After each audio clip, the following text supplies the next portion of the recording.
et je pensais que j'allais m'en remettre quoi, comme j'avais réussi à le faire, la fois d'avant. Et en fait, c'était lorsqu'on est rentré en Suisse, on a fini notre séjour à La Réunion et il a fallu commencer à repartir, courir, à commencer à se remettre et tout, et puis quelque chose était cassé quoi. J'avais plus envie d'y aller, j'avais plus envie de partir courir, plus envie de faire du sport, et progressivement ça s'est venu comme ça s'est installé un peu de manière sournoise, je l'ai pas vraiment vu arriver, et puis, je me suis retrouvé au mois de mars, avril, en dépression, au fond de mon lit, à plus vouloir bouger, à plus vouloir rien faire, et c'en était trop. Bonjour à tous, je suis Guillaume Lalu et je suis ravi de vous retrouver dans ce nouvel épisode de Course Épique. Course Épique, c'est le podcast Running et Trail qui vous fait vivre dans chaque épisode une histoire de course hors du commun. Athlète émérite, coureur confirmé ou anonyme passionné, quand la légende d'une course et la destinée d'un coureur se rencontrent, c'est dans Course Épique qu'elle se raconte. Course Épique, c'est un nouvel épisode chaque mercredi, mais c'est également chaque lundi matin un extrait de l'épisode à venir pour bien démarrer la semaine ensemble. Nous avons donc rendez-vous 2 fois par semaine. Et si vous souhaitez suivre notre actualité au jour le jour ou découvrir les coulisses du podcast, je vous donne rendez-vous sur notre compte Instagram courseepique.podcast. J'ai le plaisir de recevoir dans cet épisode exceptionnel David Hauss, un invité très rare en podcast. Ancien triathlète de haut niveau, remarqué notamment pour sa 4e place lors des Jeux Olympiques de Londres en 2012, David s'est ensuite consacré plus particulièrement au trail, où il a rapidement obtenu des résultats remarqués. Sa carrière en trail a connu des moments plus délicats, notamment marqués par une erreur de balisage lors de la Diagonale des Fous 2019 qui l'a mis en difficulté. Il se présente sur cette même Diagonale des Fous 3 ans plus tard, après une intense préparation et avec d'importantes ambitions. Une édition malheureusement marquée à nouveau par un problème de balisage et son abandon dans un état de profonde colère dont il ne se remettra pas. Cette désillusion a entraîné chez David une profonde dépression, l'amenant à remettre notamment en question sa relation à la compétition. Après avoir progressivement sombré, David a pris la décision de se retirer du sport de haut niveau. Après une année délicate, il a réussi à retrouver peu à peu la flamme avant d'annoncer récemment son retour progressif à la compétition, avec des ambitions et des objectifs personnels repensés. Son témoignage, riche de sincérité, explore ses luttes internes et son chemin vers la guérison et l'acceptation. Je tiens à remercier David pour sa confiance à venir évoquer ce sujet sans tabou et sans filtre dans Course Épique. Mais je ne vous en dis pas plus. David va vous raconter tout ça bien mieux que moi. Bienvenue dans notre nouvel épisode de Course Épique, Diagonale de Flou. Salut David. Salut Guillaume. Je suis ravi d'échanger avec toi dans ce nouvel et 142e épisode de Course Épique. Ça commence à faire un petit moment. Comment ça va ? Ouais, ça va super. Écoute, j'arrive juste de courir, je suis juste dans les temps, donc belle journée, bon début de journée, tout va bien. Un épisode qui s'annonce sous les meilleurs cieux. David, on enregistre cet épisode le 11 avril et le 11 avril, figure-toi, c'est la date d'anniversaire de Nikola Karabatic, le handballeur français éminemment célèbre qui célèbre aujourd'hui ses 40 ans. Lui, il a des petits rituels avant ses matchs. Je vais les partager avec toi. Un jour de match, il va prendre une douche à l'hôtel ou chez lui, ce qui est plutôt rassurant. Après, il enfile son slip fétiche, le même toute la saison, peu importe la marque. Après, quand ses partenaires descendent du bus et attrapent leur sac côté trottoir, lui fait toujours le tour pour récupérer le sien. Avant de pénétrer dans la salle, Nicolas il prépare ses chaussures avec minutie, il colle ses bandes élastiques avant d'enfiler sa tenue parmi les derniers. Il s'échauffe toujours sur la même partie du terrain près du poteau gauche. Et pendant la Marseillaise, quand c'est l'équipe de France, il adresse un clin d'œil à la caméra pour sa maman. Tout ça avant de se plonger dans le match. Est-ce que toi, tu as un rituel d'avant-course qui est aussi sophistiqué que le sien ?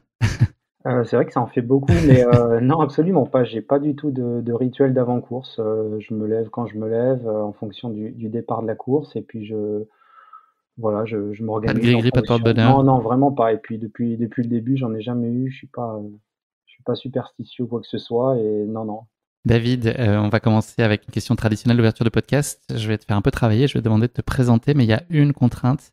Tu ne peux pas me parler de sport. Donc, qu'est-ce que nos auditeurs doivent savoir de toi qui ne concerne pas à ce stade le sport dont on aura l'occasion de parler bien plus tard? Tu as le droit à tout le reste. C'est carte Ok. blanche. Bah écoutez, moi je suis David Doss, j'ai 40 ans comme Nicolas cette année, on est de 84 tous les deux, je l'apprends. J'habite en Suisse, j'ai 3 petits garçons, je suis marié à Mélanie depuis 12 ans et je suis originaire de l'île de la Réunion, et ça fait maintenant un petit bout de temps que je suis en Suisse. Et puis Une passion secrète passion secrète, ou ouais, un centre d'intérêt. j'ai plusieurs passions. Je fais du pain le matin, le samedi matin, il m'arrive à aller faire du pain. C'est une chose que j'ai toujours voulu faire quand j'étais plus petit.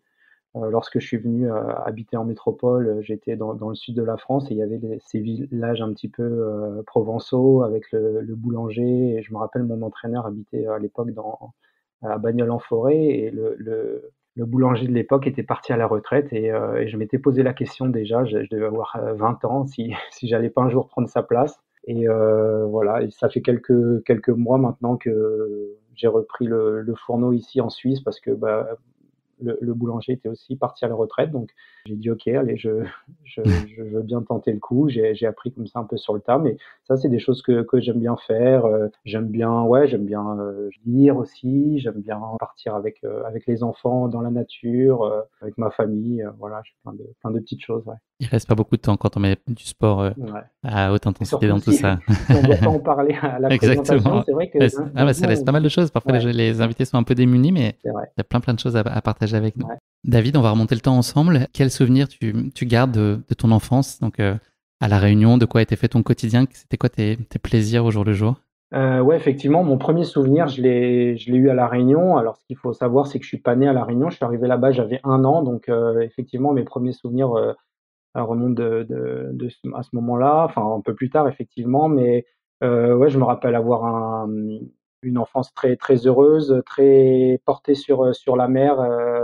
J'avais mon papa, ma maman qui faisaient, du windsurf à l'époque. C'est pour ça qu'ils sont partis là-bas, enfin en l'occurrence mon papa, il en faisait beaucoup et un jour, il est rentré, on a dit: «Allez, on part habiter en métropole». C'était en 85, on avait 1 an avec ma sœur jumelle et nous on a grandi voilà, bah, dans cet univers-là de je me rappelle passer beaucoup de temps sur les plages, très ventées parce qu'on attendait qu'ils finissent ses sessions et avec tous les autres copains et puis, voilà, on a formé un noyau comme ça et donc assez rapidement, j'ai été tourné vers la mer.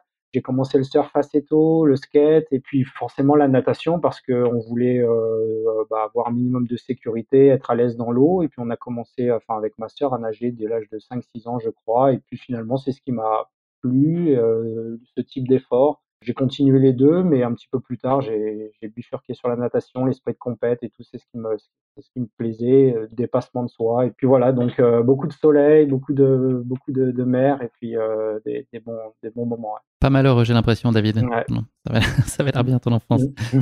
Comment tu as trouvé ton chemin là jusqu'au triathlon? On a compris donc la natation elle a trouvé sa place assez vite. Comment tout le reste ensuite s'est imbriqué? De quelle façon tu as le souvenir d'avoir découvert cette discipline-là? À l'époque, le triathlon était une discipline vraiment neuve. On était au début des années 90. Moi, j'avais, bon, 6 ans, 7 ans et là encore, j'avais mon papa qui avait des petits problèmes au dos et qui voulait, bah, changer un peu d'activité.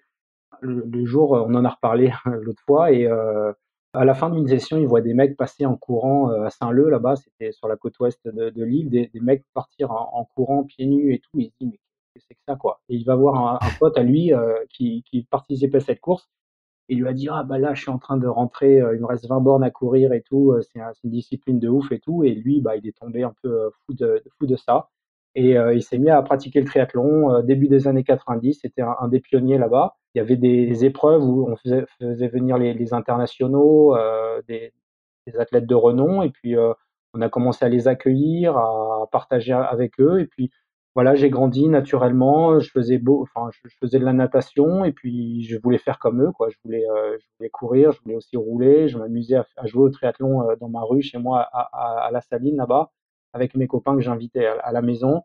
On jouait au triathlon, on nageait dans la piscine, on prenait le vélo, on faisait des allers-retours et après on courait et donc ça a été assez naturel et puis j'ai grandi, j'ai commencé à faire les crosses au collège, je les ai gagnés un par un, 12 sur 12 et là on s'est dit: «Waouh, il y a quelque chose, j'ai envie de percer, j'ai envie de continuer dans cette voie-là» et assez tôt, donc ouais 11 ans, 12 ans, je me suis dit, un jour je veux tenter ma chance, je veux partir, en métropole, assez ouais, assez tôt, hein. Je me suis dit: «Allez, va pas falloir rester ici à La Réunion, va falloir aller voir du pays, aller tenter le coup» et puis quand j'ai eu l'âge, un peu plus tard, donc là j'ai commencé un peu plus à sérieusement à faire du triathlon, à m'entraîner plus régulièrement, bien que la natation restait ma discipline de prédilection et voilà et puis à 14 15 ans, je suis parti faire des championnats de France, sans trop savoir, ce qui m'attendait. Je fais 5e en minime, je crois et puis là, je me fais repérer par un pôle en métropole et puis, j'ai dit: «Allez, let's go, on y va, on tente le coup». J'avais 14 15 ans. C'était à Montluçon, hein, si j'ai pas de bêtises, le pôle espoir de Montluçon. Ouais, exactement. Est-ce que ça a été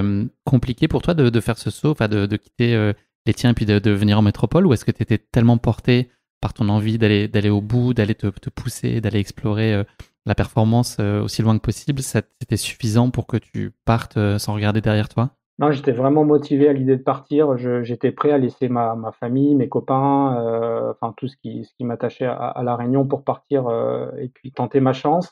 J'étais vraiment, voilà, focus sur les jeux olympiques déjà parce que j'étais, déjà tout petit, j'aimais regarder le sport à la télé, je suivais tout, je me rappelle Barcelone, j'étais encore petit, mais je me rappelais me lever la nuit, regarder ne serait-ce que les combats de Tyson enfin, ouais, plein d'épreuves. J'ai toujours, suivi ça et ça m'a toujours guidé en me disant: «Waouh, c'est incroyable les émotions que ça procure, j'aimerais un jour arriver à ce niveau-là».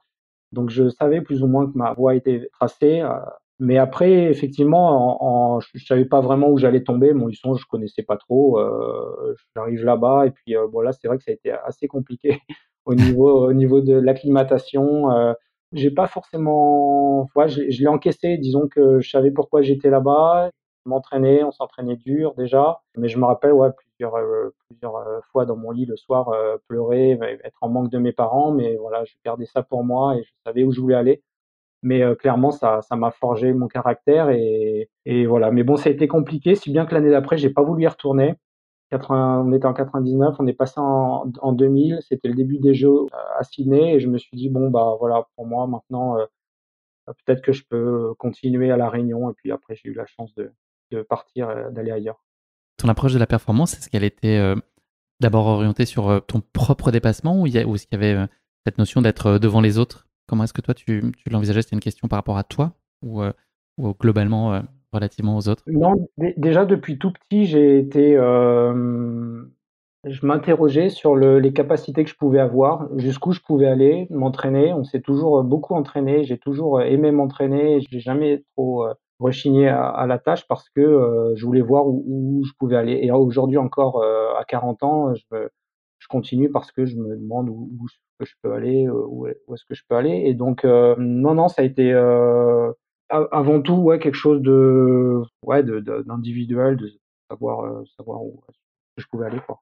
Comment est-ce que toi, dans ces années-là notamment, et puis peut-être depuis, tu vivais la relation à ton encadrement, au coach que tu pouvais avoir autour de toi, en tout cas à ton écosystème de performance? Est-ce que c'était indispensable? Est-ce que tu avais le sentiment d'être aussi très autonome dans ce que tu avais envie de délivrer sur les préparations et autres? Ou est-ce que tu avais besoin de ce socle-là? C'était essentiel pour toi? Ouais, ouais, j'avais vraiment besoin de gens autour de moi pour m'encadrer. Ouais, j'étais un peu lâché au milieu de la nature. J'avais pas mes parents, donc c'était assez compliqué. Donc il m'a fallu avoir ouais, c'est mon coach qui prenne un peu ce relais de père et en fait, c'est lorsque je suis parti, après Montluçon, donc je suis allé au pôle France à Boulhoris dans le Var et là, je me suis vraiment établi.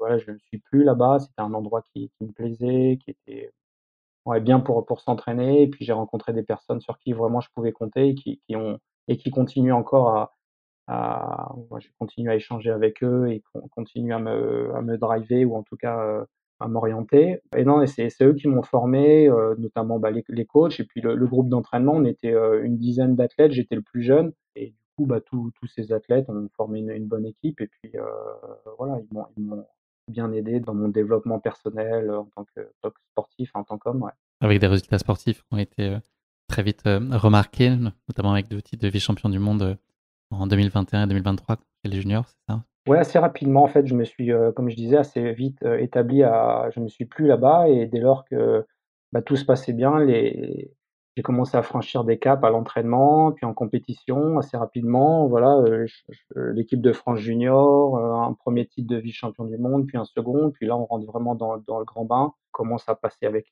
les élites et puis voilà, on se rend compte que ça y est, c'est lancé. Mais il m'a fallu malgré tout quand même beaucoup de temps avant de passer le cap.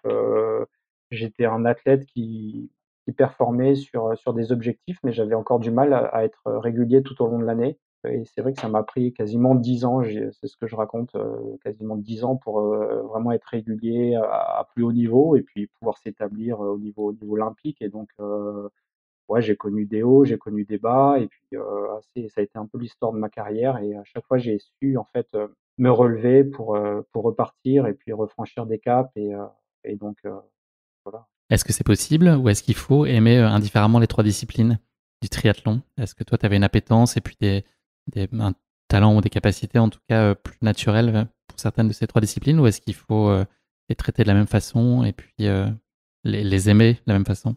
Ouais, je pense qu'il faut aimer s'entraîner pour faire du triathlon. Ça demande beaucoup d'investissement, beaucoup d'heures de travail. Après, non, on participe à une épreuve qui comprend 3 sports et puis, au début, je me rappelle, j'aimais pas trop faire du vélo, notamment quand il faisait froid, il fallait partir. J'étais pas trop habitué à ça. J'aimais pas ça, mais bon, j'y allais quand même. J'ai beaucoup nagé, mais je pense pas que ce soit le sport qui ouais, où j'étais le plus doué. Je pense que c'est vraiment la course à pied où je me suis révélé et puis, bah, j'ai décidé d'en faire la priorité dans mon approche, en fait, de la performance, de vraiment miser sur mon point fort pour, tenter de décrocher les meilleurs résultats et puis, je me suis, ouais, beaucoup investi, dans cette discipline, en délaissant les autres parce que j'ai pas un profil vraiment explosif, je suis assez, voilà, je j'ai pas un profil trop explosif et du coup, il fallait que je réfléchisse à comment pouvoir, bah, Endurant, dur au mal plutôt, c'était ouais, ça tes voilà, qualités? c'était plus ça. Il fallait que je pouvais, imposer un gros train, un gros tempo, mais j'avais du mal à changer de registre et donc le but, c'était de partir, d'entrée de jeu et puis d'essayer de durcir la course comme ça et puis de pouvoir décrocher les mecs, avant le final parce que je me faisais souvent voir dans le final donc c'était une bonne, des bons souvenirs, ouais.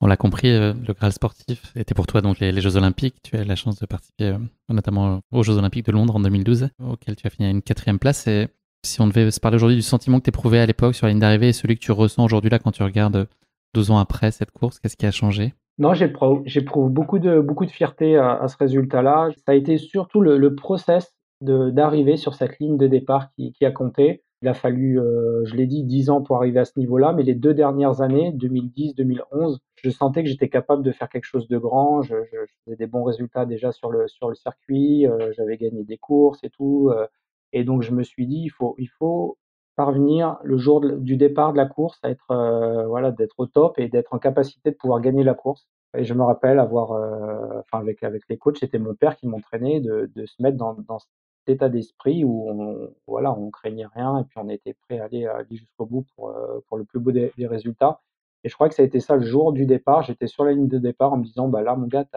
as tout fait ce que tout fait, dans ta préparation, tu pouvais pas faire plus» ou en tout cas vraiment, j'étais, confiant et puis, voilà, après 4e, bon, sur le coup, c'est un peu c'est sûr, bon, on pense à la médaille, mais quand on revoit la course, on avait à l'époque, 3 phénomènes, les frères Brandly, Gomez, qui sont un peu comme Djokovic, Nadal ou Federer en tennis. À chaque fois qu'ils étaient là, ils faisaient 1-2-3 dans un sens ou dans l'autre et nous, on était entre 4 et la 12e place à se valoir, on une dizaine d'athlètes comme ça et puis donc ce jour-là, j'ai vraiment réussi à élever mon niveau, à faire 4e et puis, en plus, je partage la course avec mon pote de toujours, Laurent, Mmh. qui lui fait 5e et donc ça a été des souvenirs vraiment forts et puis, non, un objectif, réussi, abouti et j'en suis fier, aujourd'hui, ouais.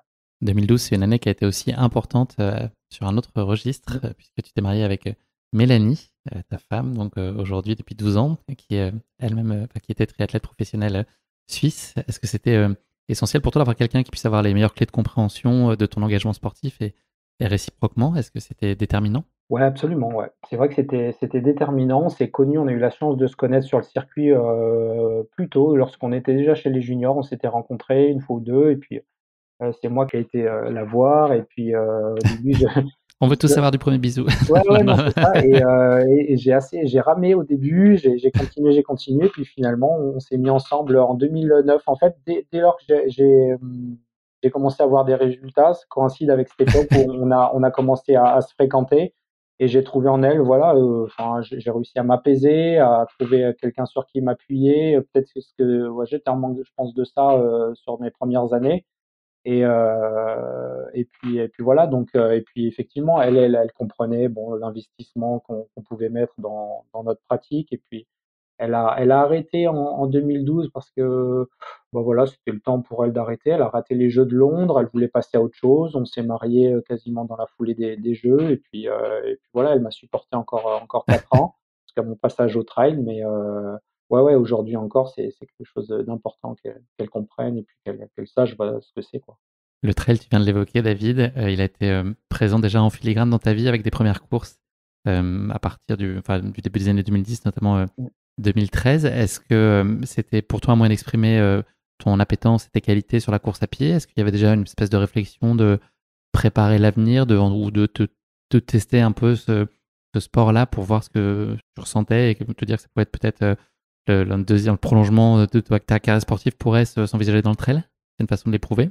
Oui, oui, oui, le trail, ça remonte à longtemps aussi pour moi parce que, bah, effectivement, venant de La Réunion, déjà quand j'étais petit, il y avait cette course-là qui traversait la Réunion, les gars partaient de nuit avec des sacs à dos, énormes et ils arrivaient dans des états pas possibles et je me demandais: «Mais qu'est-ce que c'est que ça, quoi? Qu'est-ce que c'est que cette chose-là?» et puis bon, Avec ça fascination? C'était ouais, ça avec donc? fascination, ouais, ouais, vraiment en me disant: «Waouh, un jour j'aimerais bien faire ça». C'était des surhommes, quoi et ça m'attirait, en fait, déjà de partir parce qu'on randonnait quand même beaucoup et de le faire un jour. En fait, j'avais 2 rêves quand j'étais petit, c'était de faire les jeux olympiques et de faire le grand raid. À La Réunion, on dit grand raid, diagonale, hein, c'est diagonale des Mmh fous mh. et de les faire et donc ouais, Il dans faut que ma tu trouves un troisième rêve maintenant, David. ouais, il faut que je trouve un troisième rêve, ouais. Mais ouais, pour revenir à cette histoire-là, c'est vrai que tout petit, je les voyais. Puis, dans ma préparation, j'avais la chance de repartir, bah, à La Réunion, quasiment 3-4 mois de l'année quand c'était l'hiver en Europe pour aller m'entraîner et j'aimais bien intégrer des trails dans la prépa, bah, alors ils étaient pas très longs, mais ça faisait 20, peut-être 30 kilomètres maximum. J'en faisais un ou 2 et ça me plaisait bien, ça me changeait un peu, d'idée, enfin de voilà, ça me changeait un peu la façon d'aborder les choses et puis voilà et je me suis dit, bah, sûrement après, ma carrière, ça m'intéressait plus que de passer sur du trail que de faire du triathlon longue distance. Parce que, le fait d'être en nature, voilà, de se retrouver dans des endroits, magnifiques, c'est ce qui me plaisait, c'est ce que j'avais envie plus que continuer dans le triathlon où c'est un peu des courses en pleine ville et ça me correspond moins au final.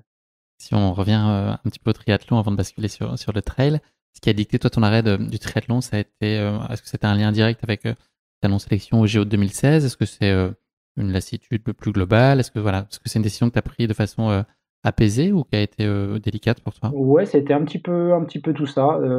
J'ai beaucoup poussé pour me qualifier pour les Jeux de Rio. J'avais déjà, je sais plus, 32-33 ans. J'avais, mon premier enfant qui avait 2-3 ans et ça devenait de plus en plus compliqué de s'investir autant dans l'entraînement, de partir, les voyages et puis, ça faisait, ouais, quand même déjà depuis 15 ans, presque 20 ans que j'étais à bloc là-dedans.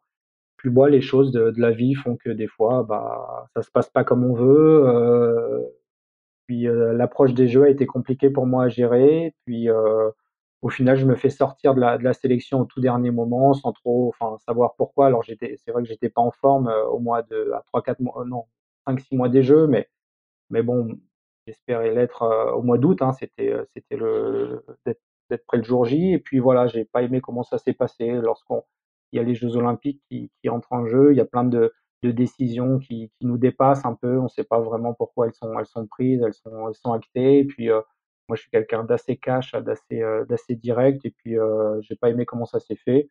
Et voilà, c'était le moment de passer à autre chose. J'avais fait le tour un peu de la question. Je me voyais pas continuer, basculer sur du long. J'avais envie de courir, repartir dans la nature, partir, longtemps sans changer de registre de course parce que voilà, des courses de 2 heures ou 1 heure à fond, ça suffisait. J'avais envie de partir, longtemps et de rentrer dans une gestion de course totalement différente. Le swimrun, il a trouvé sa place, comment ensuite? C'était, une transition en douceur? C'est où tu as voulu expérimenter avec, un peu d'ambition la discipline ou c'était transitoire, tu l'as envisagé comme, un complément? Non, c'était sans ambition, c'était vraiment, une épreuve, je trouve ça cool d'enchaîner, nager, courir. En plus, c'est une activité partagée, on est en binôme et du coup, c'est des émotions différentes et on s'est motivé avec Cédric Fleurton pour faire le championnat du monde, en Suède à Utilleux. C'était, je sais plus, bah, au moment où je passe sur le trail, je crois 2017 ou 2018, donc on s'était bien motivés, mais bon,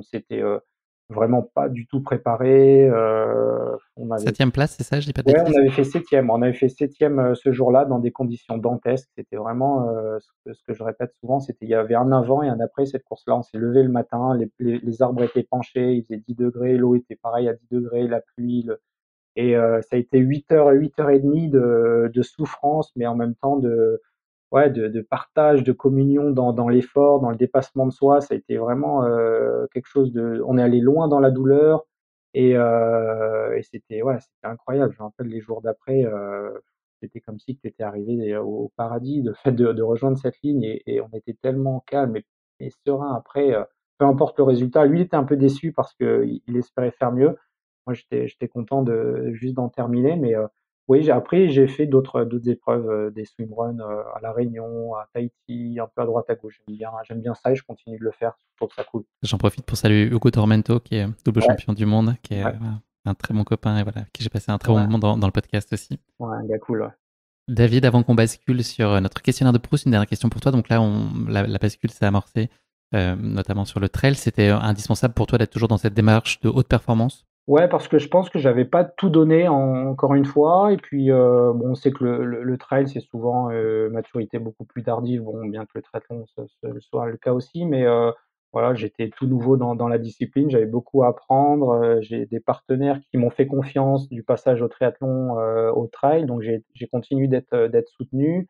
J'avais vraiment envie de tenter le coup, à fond quoi et je l'ai fait pendant pas mal de temps, j'ai eu des bons résultats. Après j'ai manqué je pense d'être au contact, d'athlètes. Je suis, du coup un peu esseulé en Suisse. C'est la Suisse allemande, je parlais pas trop à l'époque, bon, toujours un petit jeu baragouine, mais ce qui faisait que je partageais pas les séances ou enfin c'était un petit peu compliqué, l'intégration au début et donc j'étais assez seul dans ma pratique et j'aurais aimé avoir plus de conseils ou en tout cas de partage avec d'autres athlètes pour, comprendre des choses que j'ai compris, avec le temps. Mais voilà, après il faut se faire, sa propre expérience et puis, voilà, ouais. Merci beaucoup pour cette passionnante entrée en matière, David. On va passer maintenant au questionnaire de Proust. J'ai 3 questions pour toi, très philosophiques. Prépare-toi. Première d'entre elles, qu'est-ce qu'un jour parfait pour toi? Qu'est-ce qu'il faut qu'il y ait dans cette journée? Alors un jour parfait, déjà pour moi, il doit être passé dehors. On doit se réveiller dehors, ouais, c'est ça. On doit avoir passé une nuit dehors, donc se réveiller en pleine nature ou peu importe, une tente. J'aime bien ça, l'idée de se réveiller, ouais, seul, j'aime bien partir, solo comme ça, se réveiller le matin assez tôt quand les lumières, apparaissent et puis de marcher, relier un point A à un point B en itinérance sans forcément être attendu ou avoir d'impératif de temps pour se laisser du temps, apprécier, son chemin. Tu peux aimer ces moments-là, David, pendant que je t'interromps, ces moments Ouais. plus contemplatifs? Tu peux prendre du plaisir? Ouais, j'adore en fait, finalement, je trouve que de plus en plus, c'est vers quoi je vais. La compétition au final, c'est plus vraiment ce qui m'anime ou en tout cas ma priorité première maintenant, c'est de partir, de profiter de ces moments, d'être seul ou en partage, peu importe, mais de prendre du temps en fait pour les choses, de décider de partir à droite ou à gauche, peu importe et pas de se presser en fait.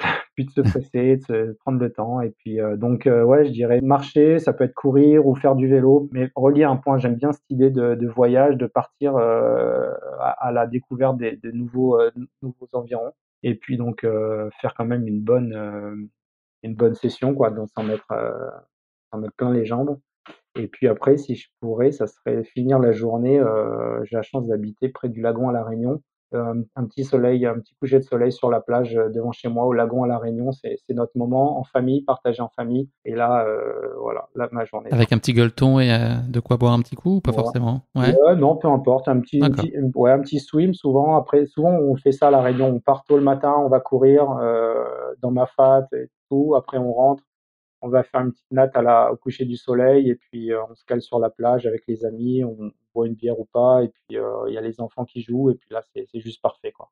Merci, David. Deuxième question pour toi, le trait de caractère que tu estimes le plus chez les autres? Je dirais être attentionné. J'aime bien que les gens soient dans le moment présent quand on leur parle ou quand on fait une action, que voilà, pas faire une chose en 2 choses en même temps, mais prendre le temps de faire. faire les choses et d'être avec son interlocuteur, d'être dans l'échange et voilà, ça je trouve que c'est important et c'est une marque de respect et puis c'est quelque chose que j'aime bien. Et que tu t'appliques à toi-même, donc j'imagine. Ouais, j'essaye de le faire en tout cas, ouais. J'essaye de le faire du plus possible. Alors après des fois c'est un peu plus compliqué, non, non, ouais, ouais, j'aime bien, prendre le temps, de vivre le moment avec la personne, que avec laquelle je partage. Connecté. Ouais. Quelle est la chose la plus courageuse que tu aies faite de ta vie? Alors, la chose la plus courageuse, bah, on va repartir à La Réunion. Je me rappelle, j'étais avec une copine, mon ex là-bas. On habitait, bah, pareil près du récif, près du bord de mer et puis, la nuit est tombée, et là, on entend des bruits au loin, d'un homme, en danger, qui appelle au secours et tout et ça tombe assez vite la nuit et là, on entend des bruits et puis, on se dirige vers la plage et on entend les bruits qui commence à forcer et on comprend qu'il y avait quelqu'un en détresse, plus loin, échoué sur le récif. Donc moi, ni une ni deux, j'enlève mes affaires, hop, je pars le chercher, c'était au moment des ouais, il y avait déjà pas mal d'attaques de requins, donc je me rappelle hésiter un peu. J'y vais finalement.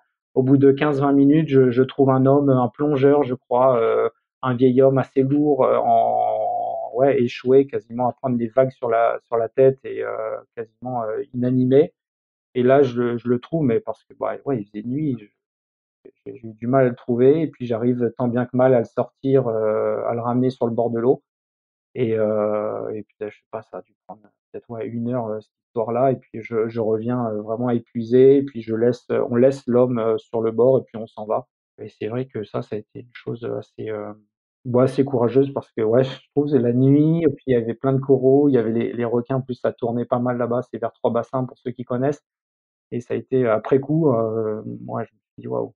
C'était Et il s'en est sorti? ouais, forcément, il s'en est sorti parce qu'il je l'entendais, il était pas inconscient, loin de là. S'il écoute cet épisode, en tout cas, qu'il m'écrive Ouais, guillaume@courseepic.fr ouais, s'il a un message à t'adresser, je te le ouais, transmettrai, ouais, David. merci. On va parler de ta course épique maintenant, la Diagonale des Fous. Je vais en planter le décor très brièvement, pas tant pour toi parce que je pense que tu connais assez bien le sujet, mais pour nos auditeurs qui connaîtraient peut-être un peu moins pour certains, cette course incroyable. Donc elle fait partie des 4 courses qui sont proposées dans le cadre du Grand Raid, avec différents niveaux, différents formats, au-delà de cette redoutable et emblématique Diagonale des Fous. Le trail du Bourbon, que tu connais bien, et ses 100 km, la Mascareigne, ses 70 km, en passant par le relais Zambrocal. Le parcours de la Diag compte 10 000 mètres de dénivelé positif et 165 km de course à travers forêts, rivières, canyons, cirques et pitons sur des sentiers de l'impossible dans la plus époustouflante des scènes sportives. Le parcours qui traverse l'île de part en part du sud au nord est considéré comme l'un des plus exigeants au monde, mais aussi comme l'un des plus beaux. Plus qu'une course, la Diag est une véritable religion sur l'île de la Réunion. C'est pas toi qui vas me contredire, je pense, David.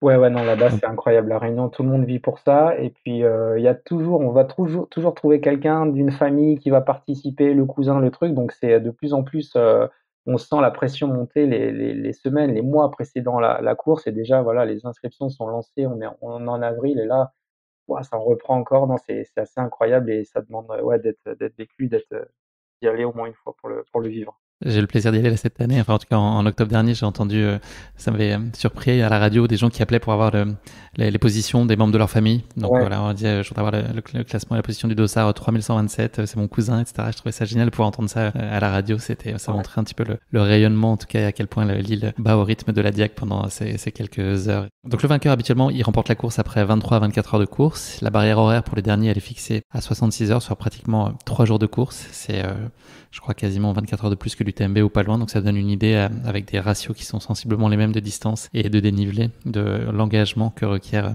cette Diag. Donc pour beaucoup, en tout cas, c'est devenu une course à avoir vécu au moins une fois dans sa carrière d'ultra-trailer avec un Graal ultime qui est à rallier l'arrivée du stade de la Redoute à Saint-Denis. Donc c'est aujourd'hui à travers ta voix et tes mollets, David, que nous allons vivre cette course fascinante et plus particulièrement cette édition 2019 qui nous amène aussi un petit peu à parler de celle de 2022 qui ont été éminemment épiques pour toi. Avant ça, David, on passait un super moment, mais là, c'est le moment de la question qui pique. Et ça, c'est toujours le moment où ça se corse un peu dans les échanges. Ça va être un format de vrai-faux. On va parler de la Réunion, mais pas de la Réunion Lille, mais la Réunion au travail. Voilà. Donc, j'ai trois questions sur les réunions. Donc, j'ai une source quand même dans tout ça. C'est l'IFOP. Donc, je vais t'avancer 3 faits. À toi de me dire si c'est vrai ou pas sur la Réunion. Le temps d'attention dans une réunion, moyen, pardon, est de 52 minutes. Je dirais faux. Bah, ça m'a paru beaucoup aussi. Ouais, ça me Ça me paraît énorme. Alors, visiblement, c'est vrai d'après l'étude, mais il y a quand même un quart des gens qui admettent qu'au bout de, enfin, dans la première demi-heure, ils ont déjà décroché. Voilà. ah ouais. Une belle Ouais. preuve d'honnêteté. Je pense qu'il y a un Ouais. petit peu plus que ça. Deuxième question de ce vrai-faux. Un cadre sur cinq avoue s'être déjà endormi dans une réunion. Un cadre sur 5? Non, je dirais faux. C'est faux, c'est plus. C'est un sur 3. Ah ouais, c'est ça, hein. Ah, ça Ça peut pionce être plus pas. que la moitié. Ça pionce pas mal dans les réunions. Donc un sur deux, bravo David. La dernière question de ce vrai-faux, de la question qui pique. Les cadres passent en moyenne plus de jours en réunion qu'en vacances. Bon, j'ai dit 3 faux, jamais 203, c'est faux, hein. Ah, c'est vrai. 27 jours. 27 jours. 27 jours en moyenne. Donc si on exclut les RTT, c'est plus que les congés payés, en tout cas français, avec 10 réunions en moyenne par semaine. Ah ouais, C'est ouais, énorme. alors? Ça fait pas envie. La réunionnite, on sait faire en France et c'est pas toujours très productif. Bon, David, t'oublies pas de m'envoyer un compte rendu bien détaillé de cette question qui pique par mail. T'oublies pas de mettre en copie tous les auditeurs du podcast, bien sûr, pour qu'on puisse préparer la prochaine réunion et Ouais, débriefer de ce et qu'on vient de se on raconter. fera une en tête, l'en-tête en créole et puis le débrief en français. Je veux bien, absolument. C'est le minimum qu'on puisse faire. Merci beaucoup, David, de t'être prêté à l'exercice. Je l'ai évoqué tout à l'heure très brièvement, mais avant la diagonale, dont on va parler plus largement aujourd'hui, ton histoire avec le Grand Raid, elle s'est déjà écrite en 2003 et 2016 sur la Mascareignes, puis le Trail du Bourbon en 2017, avec sur chacune de ces courses une victoire. Quel souvenir t'en gardes? Est-ce que toi, tu as une affection très particulière aussi pour ces deux courses? J'en garde, ouais, des bons souvenirs, parce que c'était, pour moi, en fait, le chemin d'accès pour, un jour aller sur le départ, sur ce grand raid. J'aimais l'idée, un peu romantique de faire toutes les courses, de prendre le temps de le faire, de pas se lancer comme ça, d'une année à l'autre: «Allez, je fais le grand raid», mais de prendre le temps de progresser, de comprendre, voilà, de vivre les choses. Et j'ai fait 2 fois du coup, tenté 2 fois la Mascareigne. Je l'ai gagné la deuxième fois, fait une fois deuxième.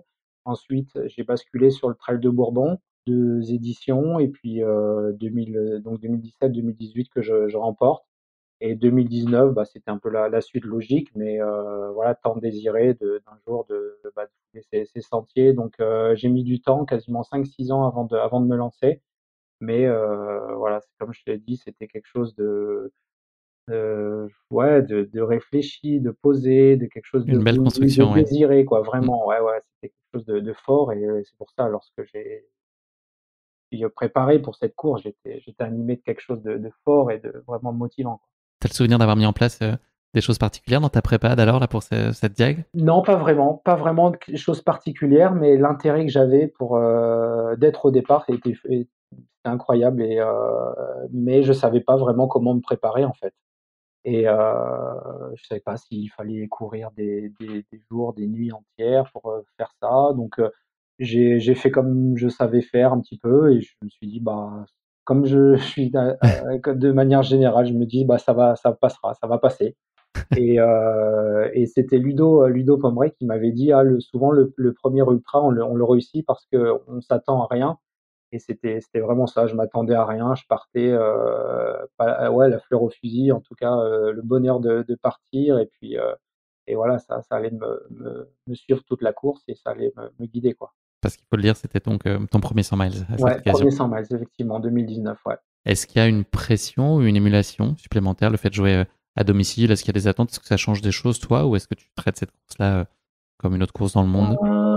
Ça a plus été le cas, en 2022, parce que j'étais beaucoup plus attendu. Là, je me lançais sur mon premier 100 miles, j'ai de manière générale, je sais gérer la pression. Je suis habitué à ça avec les grosses courses que j'ai pu faire en triathlon et tout et je me nourris de ça, en fait. Je me nourris de tout, enfin, l'engouement qu'on peut me porter, toute l'attente et tout, ça me porte malgré tout. Et donc non, non, je suis assez relax, à l'approche d'une course. C'est pas quelque chose qui va me ouais, qui va me freiner comme ça. T'empêcher de dormir. Mm. Non, non, vraiment pas, quoi. Et ouais, non, non, c'était vraiment le bonheur d'y aller, quoi. Quel objectif on se fixe là quand on court un premier 100 miles? Qu'est-ce que toi t'avais en tête pour te dire ma diag, elle sera réussie? Bah, d'aller au bout. Vraiment, c'était vraiment ça l'idée, d'aller au bout. Je crois que j'avais même pas planifié de temps, ou peut-être on me l'avait fait pour moi, mais je voulais pas savoir. Je cours à la sensation, moi, je pars, je sais pas trop, j'écoute, le corps, j'écoute le feeling, les sensations du moment, les émotions qui parlent, et puis je me laisse guider, je me laisse porter. Ça m'a souvent bien réussi. Donc non, non, j'espérais juste aller au bout.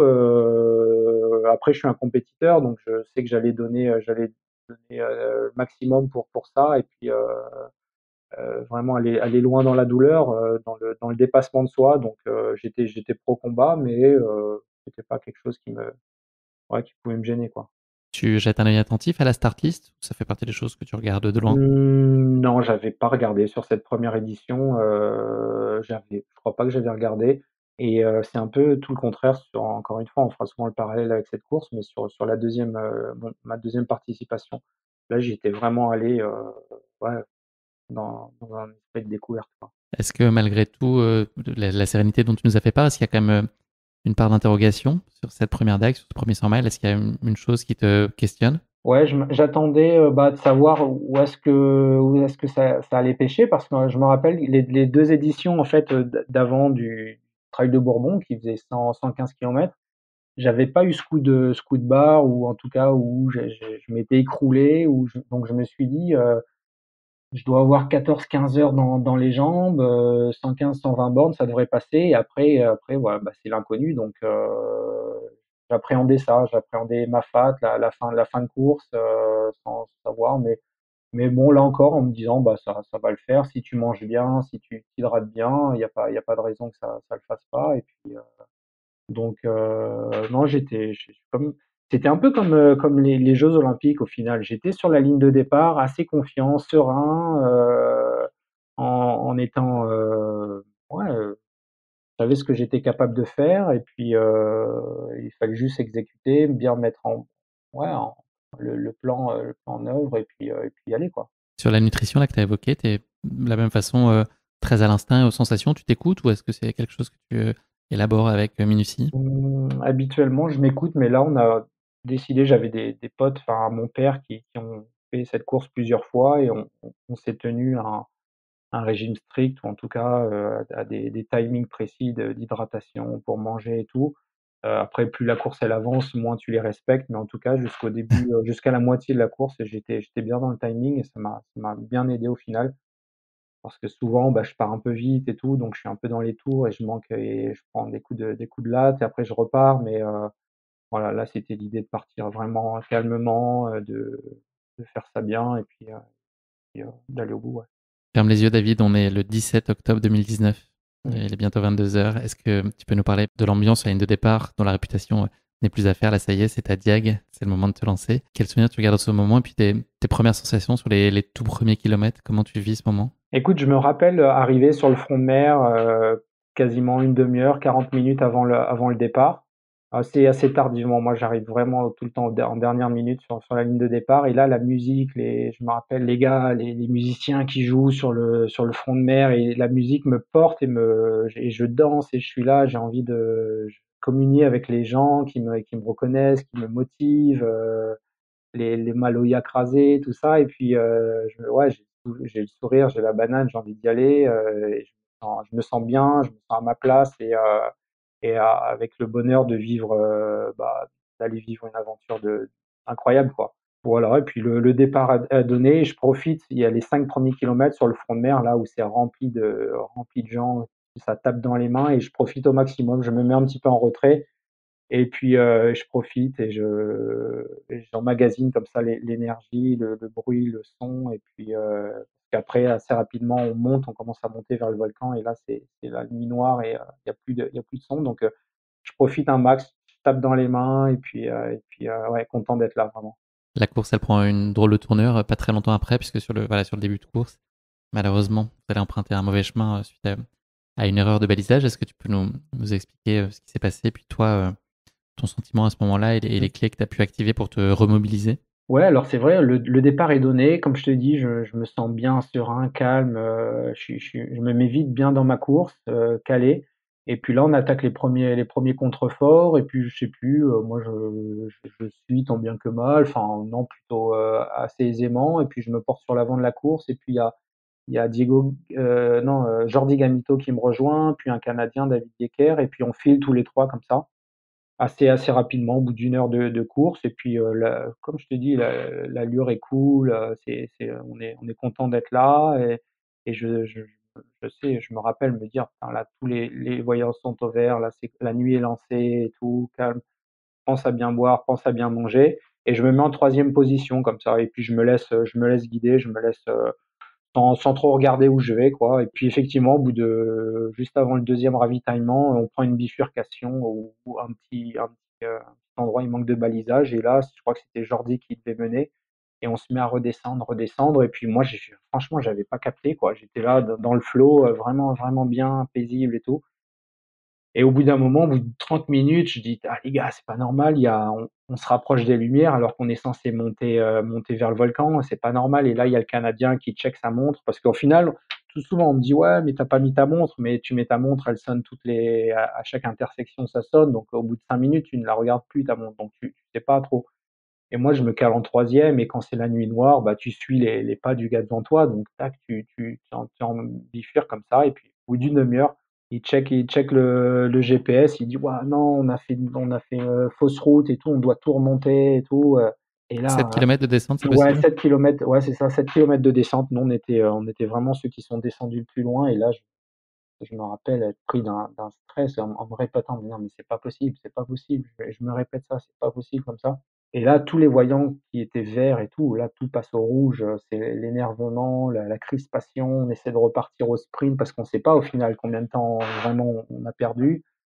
On remonte comme ça à bloc, on était censé arriver au deuxième ravitaillement, tout de suite plus d'eau, plus à manger parce qu'on rationne vraiment, on prend le minimum, pour vraiment refaire les batteries à chaque fois, donc tac, plus d'eau, plus rien à manger et tout, le stress.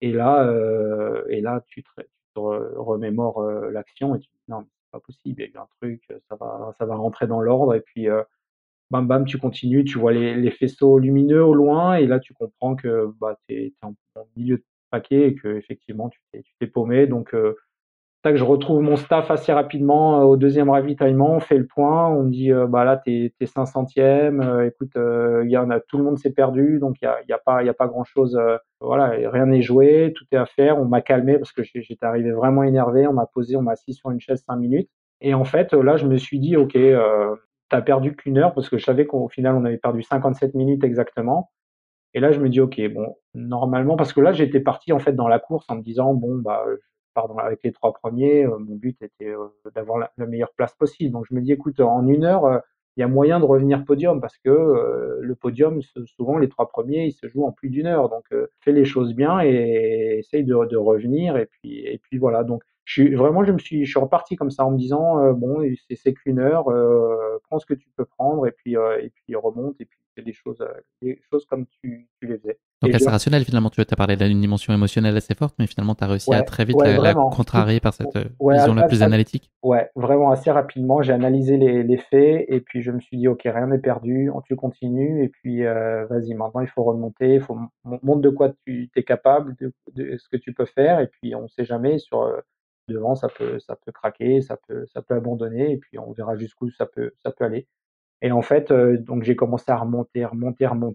Les gens comprenaient pas, et je me rappelle qu'au début, il fallait que je slalome et que je passe parce que les petits sentiers, mais les gars laissaient pas passer, parce que quand tu es 400-500e, enfin, je sais pas, tu laisses moins passer que quand tu es 20e, parce qu'il y a moins d'espace, et les gars jouent peut-être plus je sais pas, leur vie, mais ça a été compliqué. Ça a été compliqué, à remonter, et voilà, j'y arrive, doucement, doucement, et puis après les gens commencent à me reconnaître, et puis, au fur et à mesure de la course, les gens se sont rendus compte, enfin les athlètes, les coureurs, de ce qui s'était passé, et tout le monde s'est mis à m'encourager, à me motiver pour me remonter, et ça a été quelque chose de fort, et ça a été très motivant. Toi, ton cerveau, il est passé à autre chose à ce moment-là? Tu étais vraiment dans ce qui t'attend devant toi et puis est-ce qu'il y a pas un espèce de défi aussi de te dire quel type de remontée tu peux opérer? Est-ce que ça à partir du moment où l'objectif initial change? Ouais, c'est un peu les 2, parce que je me rappelle, chaque fois me répéter: «Tu as perdu 1 heure, tu as perdu 1 heure, tu devrais pas être là, tu devrais être 1 heure devant et tout», et ça, j'ai eu du mal à m'en défaire. Mais d'un côté, j'étais, intrigué par l'idée, ou par me dire: «Mais jusqu'où tu peux remonter? Jusqu'où tu peux aller?» Là, tu veux te montrer à toi-même, des choses, bah, là, c'est le moment d'y aller, de mettre les choses en place pour remonter et tout, et du coup, ouais, du coup, c'est ce que j'ai malgré tout réussi à faire, à laisser les idées noires de côté, puis de continuer, et puis, assez rapidement de me dire: «Le but premier, c'était d'aller au bout, donc vas-y, va au bout, continue». Mais c'est vrai qu'on était à 2 heures de course et je me rappelle me mettre en mode course au bout de 2 heures, en fait. À l'intensité de course que je prévoyais me mettre, à la sortie de ma FAT, en gros, vraiment peut-être 8-10 heures plus tard. Et du coup, ouais, j'ai beaucoup laissé d'énergie, laissé de force dans cette remontada et ça m'a coûté un petit peu plus loin. Enfin, sur la fin de course, au niveau de la possession, où bah là, j'avais plus rien dans le moteur et ça a été compliqué de rejoindre l'arrivée. Mais en tout cas, ouais, ouais, c'était quelque chose de ouf. Ouais. Il y a eu de la place pour du plaisir malgré tout dans ce que tu racontes, ou c'était plutôt de finir ce que tu avais entrepris, une espèce de mission plutôt? Ouais, c'était plus de la mission. C'était plus une mission, remontada, mission, La Redoute, notamment après, parce qu'après je remontais, j'ai jamais trop suivi finalement mes plans alimentaires. Enfin sur la fin, j'arrivais plus parce que j'étais dans un autre, registre de course où j'avais trop donné trop tôt, donc j'arrivais plus à manger, plus trop à boire et puis ça a été, la fin de course a été compliquée, notamment à la 2e nuit où j'arrive sur la possession, il se met à faire nuit, il y a le chemin Ratinot, là en bas, là, la Cala, tout ça, c'est un parcours assez, un chemin vraiment compliqué de nuit. Et j'arrive à la possession dans un état second et là, c'était la croix et la bannière pour rejoindre l'arrivée. J'ai pas pu gagner de place, j'étais 6e à ce moment-là, j'en ai plus perdu. Et mon seul but, c'était d'arriver, de rejoindre la ligne c'est ouais, ce que j'ai fait au final, mais ça a été compliqué les 4 dernières heures de course. Tu conclus donc cette diag à la 6e place, tu l'as dit, après 25 heures et 27 minutes de course. Quel apprentissage toi t'en retiens? Qu'est-ce qu'elle a pu t'apprendre sur toi, cette course? Bah, au final, dès que je passe la course, à chaud, je me dis finalement, un ultra, tu peux vraiment attaquer assez tôt. Je me dis, j'ai attaqué au bout de 2 heures de course parce que j'étais dans un état de stress et je me dis mieux gérer, ça peut, on peut faire un ultra en attaquant finalement assez tôt et il y a quelque chose qui a basculé en fait dans mon esprit en me disant tu peux y aller assez tôt et tu peux attaquer. Voilà, ça a été une aventure folle de remonter et puis de sentir cet engouement des gens qui me soutiennent et qui me poussent et tout. T'es très vite projeté sur l'idée de renouer avec la diag? C'était une évidence? Ouais, ouais, ouais, dès que je suis arrivé, je suis ar j'étais vraiment fatigué parce que j'avais plus d'énergie, mais musculairement et tout, ça allait et je me suis dit: «Bon, bah, je veux ma revanche, je veux que ça se passe bien». Je prévoyais de le faire, l'année d'après et puis, l'année d'après donc c'était Il y a le Covid, 2020, le ouais. Covid 2020. Le Donc dos en 2021. voilà, c'est ça. Donc en 2020, je repars à La Réunion et je fais le record du Piton des Neiges aller-retour depuis Pierrefonds, le jour de la course, en fait, vers le 20 octobre et puis ça a été un peu mon objectif, de final, enfin de pour terminer l'année. On s'était organisé ça, c'était assez cool. C'était beaucoup moins long, c'était 75 kilomètres aller-retour, mais voilà, en me disant: «Bon, bah, continue dans cette voie-là, il y a du bon» et puis voilà, après bon, il y a eu le dos. J'ai eu aussi mon 3e garçon. Ça a été assez compliqué, parce on a eu pas mal de soucis avec lui sur les premiers mois, donc j'ai pas ouais, ça a été compliqué à gérer. Les choses sont pas enchaînées comme je voulais. En fait, à la sortie de ce grand raid, je me suis dit: «OK, tout part de là maintenant, voilà, on attaque». C'était mon premier grand raid, mon premier 100 miles, j'ai fait 6e. Je fais 25h30 en me perdant, machin, OK, ça je voyais enfin où j'en étais et puis où je voulais aller et puis finalement les 2-3 années qui ont suivi ne sont vraiment pas passées comme je l'avais imaginé et ça a été compliqué, ouais, ça a été compliqué à gérer avec les blessures aussi et puis, et donc du coup, ouais, je reviens sur le Grand Raid en 2022, avec l'espoir de faire mieux, quoi. Faire mieux que 6e. C'est même quasiment un objectif d'une vie, non? Tu le décris un peu comme tel, hein, tu Ouais. l'as décrit un peu comme tel, c'est-à-dire que tu mets beaucoup de choses en place pour y performer. Tu annonces tes ambitions aussi, et je crois de Mmh. façon assez, assez ferme. Est-ce que tu as le sentiment d'arriver dans les meilleures dispositions possibles pour défendre tes chances cette nouvelle fois? Ouais, c'est ça comme tu dis, c'était la course d'une vie, je rongeais mon frein depuis 2 ans de ne pas pouvoir être au départ, j'attendais ce moment-là depuis ouais, avec impatience. Je m'étais beaucoup, préparé. Je sortais de blessures l'année d'avant, donc j'étais revanchard. J'avais réussi à faire une bonne préparation tout 2022, à revenir à un bon niveau. Je gagne, une course, à Montreux, puis après à Wildstrubel, stage en altitude, donc j'étais, vraiment à un bon état de forme. et avec cette idée en tête que je veux faire mieux que 6e et mieux que 25h30. Donc je suis très attendu. J'arrive habituellement début octobre, 3 semaines avant. J'aime bien arriver 3 semaines avant avec la famille, on cale et tout. Là-bas, je revois mes parents, mes amis, je m'acclimate. Et là, j'arrive là-bas, je sortais de gagner ces courses et tout, et finalement, putain, tous les gars me parlaient de cette course-là, quoi. Je partais courir, je sortais faire à la plage ou faire des courses, machin, et tous les gars, ah, David, grand raid cette année, ça pousse, là. Et du coup, moi, j'étais là, ouais, comme je suis, quoi. Je dis, ouais, je vais faire mon maximum, et du coup, ouais, je sais pas, ça m'a tourné, quoi. Enfin, et du coup, je suis arrivé, ouais, sur le jour de la course, en étant assez, bah, confiant. Ouais, j'étais entraîné, j'étais fort, je me sentais vraiment fort, mais j'avais pas fait le deuil, j'avais pas travaillé en fait sur l'échec passé, de où on s'était perdu, et en fait, tu veux, le premier mur que j'ai pris en 2022, je l'ai pris plein face et j'ai pas réussi à y faire face, quoi.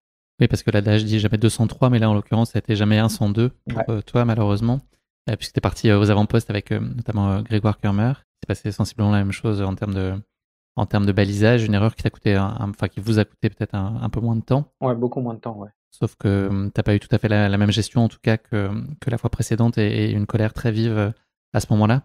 C'est quoi? Tu sens de l'injustice? C'est de la colère, justement? C'est ça le juste terme? Ouais, ouais, c'était vraiment de l'injustice. J'avais, pareil, en fait, j'avais réussi à me remettre dans un état d'esprit avant la course, pendant ce début de course où j'avais ressenti quasiment les mêmes sensations, le même feeling que j'avais, eu, 3 à 4 ans auparavant, en étant calme, serein, en étant bien, vraiment content d'être, sur les sentiers, de partir la nuit sur Silon. Et en un rien de temps, tout bascule, pareil, je revis la scène passée, là, ce coup-ci, ouais, on était parti avec, Grégoire, on s'était déjà perdu une première fois. Ensuite, on était un petit groupe de 10, et là, c'est incroyable parce qu'en fait, je mène quasiment toute la montée, je suis devant, je mène et personne veut passer. En me disant, au bout d'un moment, quand on arrivait en bas du Nez de Bœuf, là, je dis: «Ah les gars, maintenant, passez, prenez votre relais, ça fait 1 heure et demie que je cours devant». Mm. Et là, je sais plus, c'est ouais, le pote d'Antoine Guillon qui passe devant, tu vas pas me croire, et 100 mètres après, on bifurque et on prend une mauvaise route, et là on part, pareil, on redescend, quoi. Et ça, c'est pareil, ce sont des chemins que j'ai pris, que je prends, depuis tout petit, que je connais par cœur, mais là j'étais en 5e, 6e position du peloton. Je regardais, il était peut-être 1 heure du matin, je regardais les pieds du gars devant et je savais pas forcément où on allait, je savais qu'on montait. Et là, c'est incroyable. Au moment où je leur dis: «Les gars, allez-y, passez», et ben, bam, on s'égare, 100-200 mètres plus loin, quoi. Et là, on revient en sens inverse, on revoit les lampes, pareil, les lampes, un peu ce que j'avais vécu en sens inverse, les gars qui disent: «Mais vous êtes trompés de chemin, non, c'est vous, non, machin», le temps de comprendre et tout. On a perdu, 17-18 minutes, je crois. Mais là, ça a été impossible de se remettre dans un bon état d'esprit. J'ai vraiment éclaté, pété un câble, enfin, ouais, j'ai explosé, quoi. Et Maxime Casajou qui part au sprint, je me rappelle, et moi qui cherche à le suivre et tout pour essayer de remonter un maximum, en un rien de temps et tout. Au final, on s'est cramés tous les 2, et puis, arrivé à Nez de Bœuf sur le plat, courir à 18 à l'heure pour essayer de revenir. Donc je reviens à 5-6 minutes de la tête de course de Beignat. Je crois que c'était Beignat Marmisol à ce moment-là, donc rien n'était joué, mais dans la tête, j'y étais plus, j'arrêtais pas de ressasser, j'étais, à me dire: «Ouais, non, c'est injuste, T'étais pourquoi?» sorti de ta course. Ouais, vraiment, j'étais déjà sorti de ma course, et je me rappelle Courtenay, faire toute la montée avec Courtenay et l'américain, le grand américain, là, pendant 30 minutes. Elle avait le smile, elle essayait de positiver et tout, et moi, je ronchonnais, j'étais là: «Putain, putain», et elle était pisse comme elle est, en train de enjoy, enjoy et tout, cool, et puis, j'ai pas C'est réussi. toi qui étais dans la pain cave, pas Ouais, elle. voilà, vraiment, vraiment ça. Et puis, ouais, et puis arrivé en bas, c'était terminé, quoi. Terminé, bonsoir, je veux plus être là, je rentre à la maison, quoi. Donc l'abandon, il devient très vite à l'esprit. Ouais, l'abandon, il vient très vite à l'esprit. En fait, ouais, j'ai vraiment, j'ai pas accepté l'idée, et puis, même aujourd'hui, je regrette pas d'avoir abandonné. Si j'aurais pu même arrêter encore plus tôt, j'aurais arrêté plus tôt. J'ai essayé de continuer parce qu'on m'avait motivé en me disant: «Bah, peut-être que ça reviendra un moment», mais mentalement, j'étais vraiment plus, et finalement, aussi physiquement, je suis arrivé en bas du taille beat, vraiment déphasé, comme si que j'avais couru pendant 3 jours, je mangeais plus, je buvais plus, j'étais plus. Et donc, voilà, j'ai pas réussi à me remettre dans l'état d'esprit nécessaire pour aller au bout, c'était trop dur, trop compliqué, et c'était le moment de rentrer, de laisser ça derrière moi, ouais. Donc tu as une réaction qui a été assez vive dès le lendemain, de ce que j'ai compris, en lisant l'article hautement recommandable de Distance Plus de Nicolas Fréret. Une réaction qui a été très apaisée finalement déjà. Est-ce que déjà ton regard à ce moment-là, est-ce que tu as le sentiment que c'est cette course-là et cet instant-là qui t'a fait déborder? Est-ce que c'est finalement une goutte d'eau sur une espèce de trop-plein un peu plus global? Tu parlais d'un contexte un peu plus général. Est-ce que c'est un ensemble de choses qui fait que d'un seul coup, ça c'était le truc en trop? Ou est-ce que c'est intrinsèquement cette course et juste le fait que le scénario se reproduise, etc., qui t'a mis hors de toi de façon... c'est ça qui est responsable de cette colère Ouais, froide? ouais, non, c'était vraiment que ça se reproduise encore une fois, voilà, que je puisse Mm. pas, donner le meilleur de moi-même dans la course la plus juste, j'espérais j'y allais pour gagner clairement donc ouais, la chose se passe pas comme je souhaite et j'ai pas réussi à remettre les idées ouais, au clair et puis, ça a été terminé, et le fait de l'avoir vécu, avant, bah et en fait, c'est marrant parce qu'on s'est perdu avec Yann, Tchoumi, avec, Mhm. Jean-Philippe Choumy. ouais, Jean-Philippe Tchoumi, et la première année, lui, il termine pas en fait. Lui, il abandonne et moi je continue, je vais au bout, je fais 6 et la fois d'après, on se perd encore, ensemble et cette fois-ci, moi j'arrête et lui, il gagne la course quoi. Oui, non, il fait deux je crois. Mm, Oui, je crois il fait deuxième. Enfin, c'était ouais. marrant et non, non, donc non, non, c'était terminé, je voulais plus être là quoi. Vraiment, c'était terminé. Il y a ensuite une petite descente. Ça déclenche en tout cas des conditions psychologiques assez compliquées pour toi, les conséquences de cette course. C'est quoi les premières choses qui sont manifestées, en tout cas, qui t'ont laissé penser que il y avait quand même à avoir un impact assez important de cette course-là sur toi, ton moral, sur ton mental et tout ça? C'est quoi? T'as eu moins d'envie sur plein de choses? Les jours d'après, ça a été, ouais, non, ça a été, bien, enfin non, j'étais triste, déçu, abattu, mais bon, j'en faisais pas une montagne. On est partis en vacances, j'ai un peu décroché et tout et je pensais que j'allais me remettre quoi, comme j'avais réussi à le faire, la fois d'avant et en fait, c'était lorsqu'on est rentré en Suisse, on a fini notre séjour à La Réunion qui avait duré peut-être, 1 mois ou 2 encore après la course. On était rentré début décembre et il a fallu commencer à repartir, courir, à commencer à se remettre et tout et puis quelque chose était cassé quoi. J'avais plus envie d'y aller, j'avais plus envie de partir courir, plus envie de faire du sport et progressivement ça s'est venu comme ça s'est installé un peu de manière sournoise. Je l'ai pas vraiment vu arriver. De semaine en semaine, j'ai pas fait enfin, ouais, j'ai pas eu la clairvoyance enfin, de le voir arriver et puis, je me suis retrouvé au mois de mars, avril, en dépression, au fond de mon lit, à plus vouloir bouger, à plus vouloir rien faire et c'en était trop quoi. Il fallait que je décroche, il fallait que j'arrête et puis, j'ai essayé plusieurs fois de repartir en me disant: «Allez, chaque lundi» où je me dis: «Allez, c'est reparti» et puis ça tenait un jour ou 2 et puis j'avais vraiment plus envie. Donc j'annonce une pseudo-retraite un petit peu plus tard pour, en fait, m'enlever tout ce poids, toute la pression que j'avais pu me mettre parce que bon, bah, j'avais des partenaires, j'ai toujours des partenaires, enfin pas des obligations de résultat, mais c'est moi qui voulais bien faire et tout et en fait, j'arrivais pas à m'en détacher donc j'ai dit que j'arrêtais un peu tout ça et puis, à partir de ce moment-là, j'ai fait d'autres choses et je suis retourné un peu plus vers la famille et tout et j'ai commencé à sortir la tête de l'eau et puis, ça a été le renouveau mais ça a été, ouais, des mois Un long compliqués, chemin, ouais. un long Une année chemin, difficile, ouais. ouais, une année difficile, Tu en parlais autour de toi, David? T'avais la capacité d'aller et non. l'envie, ou c'était un truc que t'avais vraiment gardé pour toi et impossible de partager, de te faire aider? Non, j'en parlais ouais, avec ma femme et tout, mais ce qu'il y a, c'est qu'en Suisse, je suis assez, comme je le disais au début de podcast, assez isolé. Je connais pas grand monde, ou en tout cas la barrière de la langue ou de mon activité, le fait d'aller, faire du sport un peu toute la journée, ça fait que je rencontre pas grand monde ou en tout cas les gens avec qui je pourrais en discuter ou qui sont dans le même univers que moi. Donc non, non, je suis pas quelqu'un qui parle beaucoup et je garde généralement les choses pour moi. Donc ça s'est resté, ça a travaillé et puis à un moment ça a explosé mais bon ça ouais, comme je l'ai dit, c'est grâce enfin, c'est uniquement parce que je l'ai voulu et j'ai laissé passer, l'orage que je m'en suis sorti parce qu'à un moment, bah, tu touches le fond et tu repars mais c'est parce que, ouais, je l'ai voulu et j'ai décidé d'avancer de nouveau et puis voilà, quoi. Est-ce que tu as pu ressentir une espèce de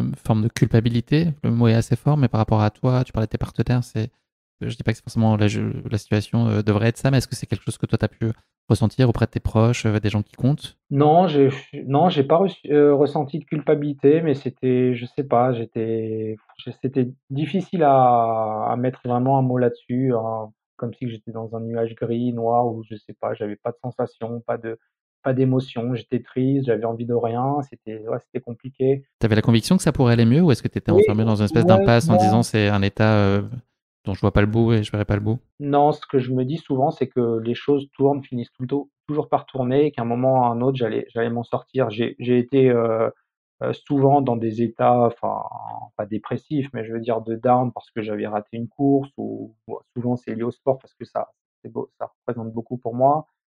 Mais ça fait toujours fini par tourner et puis je me suis dit: «Bon, bah, ça prendra le temps qu'il faut», mais en gros, voilà, fais autre chose, tu peux faire autre chose, profite un peu, tu es malgré tout en bonne santé, tu es pas blessé et tout et qu'à un moment donné, j'allais faire en sorte de repartir de l'avant et ça m'a pris quasiment 1 an, ouais.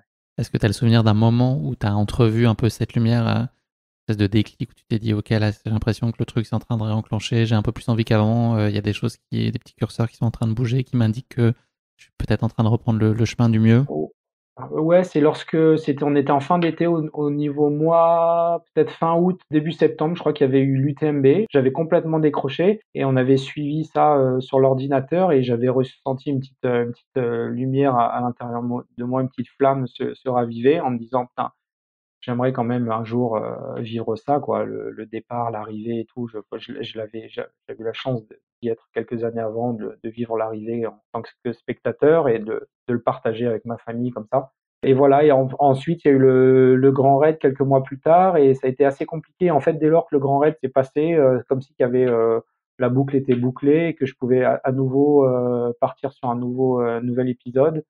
Donc on était au mois d'octobre et du coup ma femme, elle me voyant un peu au fond du trou, me disant: «Bon, bah, maintenant, je prends ma place quoi, je prends le relais, c'est moi qui vais recourir». Donc je lui dis: «Vas-y, ouais, carrément, vas-y, cours, ça fait 10 ans que tu me laisses Tu as faire». mis ça entre parenthèses, ouais. Ouais, voilà et donc j'ai pris un peu plus le relais sur les enfants. Elle a couru et puis, de fil en aiguille, on a commencé à repartager des bons moments en montagne et tout, des sorties, puis c'est revenu naturellement. J'ai travaillé aussi pas mal, hein, sur tout ce qui s'était passé avec des spécialistes et tout et puis, ils m'ont drivé un peu sur comment penser, comment, appréhender les choses et puis, voilà, c'est revenu doucement doucement dans Sur l'ordre et les rails, puis, ouais. voilà et puis on en est là aujourd'hui, ouais. Et peut-être dans les facteurs aussi qui t'ont, accompagné, tu en as parlé au tout début de l'épisode, le pain, enfin faire quelque chose de tes mains, en tout cas d'avoir cette occupation-là, ça peut-être aussi, permis de remettre les choses un peu à l'endroit. Tu es coach aussi par ailleurs, on l'a pas Mmh. évoqué, en trail, en triathlon, j'imagine aussi ce contact-là, ce partage, ça a pu te permettre aussi de remettre un peu tout, dans la bonne direction. C'est toujours très complexe, il y a une multitude de facteurs, mais Ouais, ça effectivement, c'est, contribue. le fait de toujours depuis tout petit de faire du sport, je regrette de ne enfin, je regrette, je sais pas si c'est le bon mot, mais de ne rien créer, en fait. Je pense, j'ai un côté artiste, en fait, en moi qui ne s'est pas J'ai vu exprimé que tu sortais durant ton album, le 1er avril ouais, d'ailleurs. voilà, c'est ça, ouais. Bah, là, j'étais à Locarno, la semaine dernière et là, je monte en Hollande ce week-end pour jouer et donc voilà. Non, non, mais voilà, de créer des choses en fait, c'est ce qui me manquait, ce que j'avais jamais fait et plutôt que, bah, de courir, tu es là, tu répètes, tu es dans ta tête et puis voilà et donc j'ai eu l'occasion de faire ça et puis, je fais aussi, les jardins et tout, je fais des trucs, je tonge, machin, je fais et c'est des voilà, je suis dehors, enfin ou tôt le matin, j'aime bien, c'est calme, c'est serein pour le pain, c'est des trucs c'est assez solitaire, ce qui me plaisent bien au final, mais qui me servent beaucoup. Tu l'as annoncé, en tout début d'année, tu es back in the game. On est d'accord que le curseur, il est plus tant sur la performance que c'est le plaisir. Enfin, en tout cas, c'est l'envie, c'est Mmh. l'idée de te bonifier avec l'âge. Et il y a un petit pas de côté quand même sur globalement sur toute ta démarche sportive jusqu'alors. Il y a des choses qui ont changé. Le jeu dans lequel tu reviens, il est un peu différent de celui que tu as quitté. Ouais, ouais, clairement, c'est plus ce que je disais, c'est que la performance aujourd'hui n'est plus ma priorité. Je fais pas des compétitions pour les gagner, mais en tout cas pour donner le maximum de moi, de ce que j'ai, au jour le jour, et donc voilà, j'ai envie de refaire des compétitions, de me remotiver parce que ça me guide au quotidien d'avoir des échéances comme ça et puis de partir m'entraîner. j'ai des garçons qui grandissent aussi et je trouve que c'est bien de donner une bonne image aussi. Ils se dirigent vers la compétition, notamment le plus grand. Donc, Comme c'est bizarre. ouais, ah, lui, il est à fond triathlon et donc c'était important de donner une bonne image. Et après, j'ai quelques soucis physiques qui me permettent pas de m'exprimer pleinement ou en tout cas, voilà, comme je l'aimerais. Mais en tout Problème aux cas, bon, ischios, c'est ça, hein? ouais, voilà, j'ai des problèmes aux ischios qui durent depuis pas mal de temps et je pensais que ça allait être mis de côté, mais ça c'est revenu assez rapidement là, enfin les derniers temps. Mais voilà, c'est pas grave, je vis la course différemment, je désespère pas et puis voilà, c'est cool, quoi. Est-ce que tu as le sentiment d'avoir aujourd'hui trouvé le juste équilibre, d'être mieux armé si tu devais être confronté à des illusions, voilà, comme toi, tu as un peu changé de regard aussi, de Mmh. position. Est-ce que aujourd'hui, tu as construit en tout cas un environnement qui te prémunit autant que ça puisse l'être du risque d'avoir des moments de moins bien? Ouais, je pense qu'il faut simplement, savoir, ce qu'on veut, se fixer des bons objectifs, ne pas demander trop des choses trop hautes ou en tout cas, ouais, rester raisonnable ou ouais, je sais pas si c'est rester raisonnable, mais en tout cas, ouais, décider les choses et puis, ouais, Pas se mettre en surpression en tout ouais, cas. voilà, pas se Hmm. mettre en surpression et puis, profiter, ce que je disais, j'ai le petit, le troisième là qui a des difficultés, ne serait-ce qu'à marcher, à manger. Je me rappelle, j'ai un peu oublié quand ça allait pas, tu vois? Mais au final, tu reviens à ces choses-là basiques et tout et puis, bah, tu prends le bonheur où il est et puis, après tu fais la part des choses et puis tu te rends compte qu'au final, on n'est pas si mal, quoi. C'est beau à entendre, Ouais. franchement, c'est touchant. Très heureux en tout cas de voir que tu as pu reprendre le dessus et avancer dans la bonne Mmh. direction. David, on va parler de l'avenir. Là, tu es revenu il n'y a pas très longtemps, tu as repris les championnats de France de cross voilà, Mmh. en master. Tu as été aussi à Chianti, UTMB, Ouais. où tu as eu un peu les soucis dont tu nous as parlé tout à l'heure, notamment aux ischios, mais en lisant le compte rendu de ta course, on comprend que le plaisir a été là. Quels sont tes projets, toi, pour la suite de l'année? Je crois qu'il y a justement un projet avec ta femme et que c'est aussi, toi, une source d'accomplissement, de l'accompagner aussi dans sa pratique et sur ses projets à elle. Donc, de quoi va être fait, de ce que tu en sais, en tout cas, ton année 2024, de quoi tu as envie? J'ai des objectifs cette année qui vont être, assez importants en termes de distance. Je vais certainement être au départ, au Lavaredo Ultra Trail en Italie, que je souhaitais faire déjà l'année Mhm. dernière, mais bon, j'y avais pas été donc j'y retourne ou j'y vais en tout cas cette année pour découvrir cet endroit que j'aime beaucoup et ensuite ça me mènera, sur la Diag à la fin de l'année, sur le Grand Raid où j'ai été tiré au sort donc alors, au mois d'octobre, je serai sur cette épreuve-là, ma femme sera sur la Mascareigne, donc on sera tous les deux de la partie. Il va falloir gérer les enfants, mais voilà, je trouvais ça cool, de boucler la boucle, d'y aller, bah, de faire une belle préparation jusqu'à là et voilà et puis essayer de régler déjà ces problèmes un petit peu de physique et puis ensuite, voir comment l'été se passe, bien se préparer, et puis voilà, ouais, faire les choses bien, intelligemment. J'ai cru comprendre qu'à plus long terme, il y avait peut-être un projet dans un petit coin de ta tête, un projet plus de l'ordre familial, en tout cas un rêve plus à vélo. Pareil, là, l'idée serait de partager aussi Ouais, la découverte et puis la dimension sportive, mais avec les êtres qui sont les plus chers autour de toi. ouais, c'est ce que j'aime vraiment, c'est partir, ce que je répète, d'aller un point A à un point B, d'être sur la route, de voir du pays et d'emmener les enfants, alors à vélo, on voit plus de routes, mais ça peut être, d'une manière différente, mais de bouger comme ça et de leur donner un peu l'envie de voir le monde. Et voilà, c'est des choses que j'aimerais beaucoup faire, on a des projets, ouais, d'ici 2-3 ans. Il faut attendre que le dernier garçon se stabilise un peu, mais ça serait un rêve qu'on a ensemble, en commun, en tout cas avec les enfants, donc c'est passionnant et puis, bah, c'est ouais, c'est cool. David, dernière question de cet épisode. Il faut conclure avec le motto de la fin, une citation, une devise qui aurait un sens tout particulier pour toi. Alors la citation, ça serait que: «Tout le bonheur du monde est dans l'inattendu». C'est une citation de Jean d'Ormesson. Je trouve que l'imprévu, l'inattendu, c'est une source de joie et ouais, de joie profonde, une joie authentique et que, bah, voilà, ça enrichit notre expérience et se laisser surprendre comme ça, c'est, s'adapter au changement face au changement, s'adapter, donc ouais, c'est quelque chose que j'aime bien lire, d'Ormesson et c'est quelque chose ouais, qui m'inspire. Très belle citation, effectivement. Ouais. Et puis on sait l'humain capable de Mmh. s'adapter. Tu en étais une parfaite illustration. Merci beaucoup David, c'est malheureusement la fin de cet épisode. Merci d'avoir partagé avec nous ton parcours sportif et notamment tes deux Diagonales des Fous et bien au-delà de ça, ton cheminement personnel. C'est vraiment essentiel et précieux d'avoir pu partager en tout cas ton retour d'expérience et puis que chacun puisse venir y piocher ce qui pourra l'aider, le guider pour composer au mieux face à des difficultés comme celles que tu as pu connaître. Merci donc de la confiance que tu m'as accordée. Tu es très rare en interview, donc je mesure le privilège que j'ai eu de pouvoir échanger avec toi. Donc merci beaucoup de t'être livré ainsi et puis d'être venu avec autant de sincérité et puis d'authenticité te présenter derrière le micro et pour le plus grand bonheur des auditeurs et puis évidemment le mien. Je vous souhaite plein de belles choses pour l'avenir. David, tu as l'air sur d'excellents rails pour que tout se passe idéalement. Merci Guillaume, plein de belles choses à toi et aux auditeurs et puis au plaisir de se croiser un jour. Avec grand plaisir. Salut David. Salut. Merci d'avoir écouté cet épisode. Si vous l'avez écouté jusqu'ici, c'est qu'il vous a probablement plu. Alors n'hésitez pas à noter le podcast et rédiger un avis sur votre plateforme d'écoute favorite. C'est essentiel pour soutenir ce travail indépendant. Cela ne vous prendra que quelques secondes et ça change beaucoup de choses pour le podcast. Et pour être sûr de ne manquer aucune course épique à venir, n'oubliez pas de vous abonner sur votre plateforme d'écoute. Merci encore infiniment pour votre soutien, votre fidélité et vos chaleureux messages que je lis et auxquels je réponds avec un immense plaisir. S'il vous plaît, continuez. À très bientôt pour une nouvelle course épique, évidemment.